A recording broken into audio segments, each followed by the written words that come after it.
To gaskiya muna magana da shi Peter Obi ko kuma ma mun kwamiti na aiki na ya dudduba dukkanin abin da ya kamata ya duba, ko mutane abokai da 'yan uwa duk suna zuwa suna magana, kuma na san shi ma can ana zuwa ana yi masa magana. Musamman kaga da PDP da APC yanzu ba su sa ko da mutum ɗaya daga jihar Gabas ba. Saboda haka idan mu ma ba mu ɗauka ba,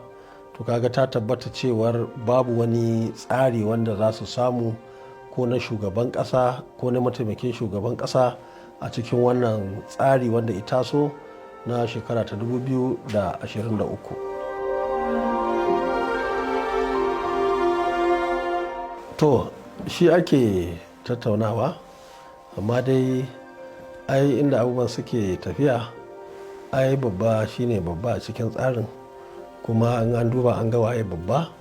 to shi kenan sai a zaɓa shi, kuma ƙarami sai ya zama an ba shi ƙaramin.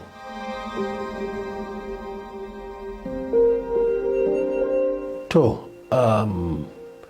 sunana dai a matsayina na ɗan takara an aika, kuma tunda aka yi babban taro aka tabbatar da ni a matsayin ɗan takara na jam'iyyar NNPP wato New Nigeria People's Party a nan a Abuja, muke ta duddubawa a cikin 'yan uwa da abokan arzuka musamman wanda suke kudu.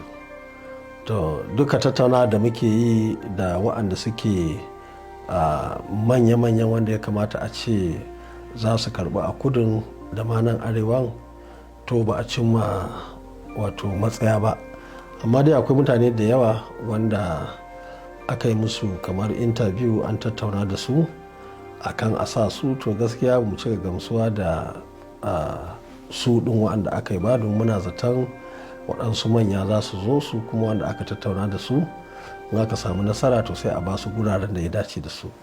Saboda haka dai a takaice an tura kamar wakilci kenan wanda muka ba wani ya sa da bature na cewa kamar domi, wanda nan gaba muna da wajen kwana 40 ko fiye ma na canje-canjen wanda muke ganin ya dace.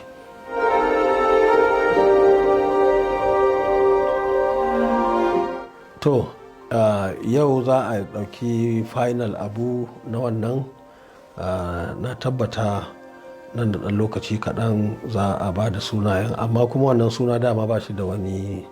mahimmanci, domin shi ma ya san ba shi ne wanda zai tsaya mana a takarar shugaban ƙasar ba, mataimakin shugaban ƙasar ba.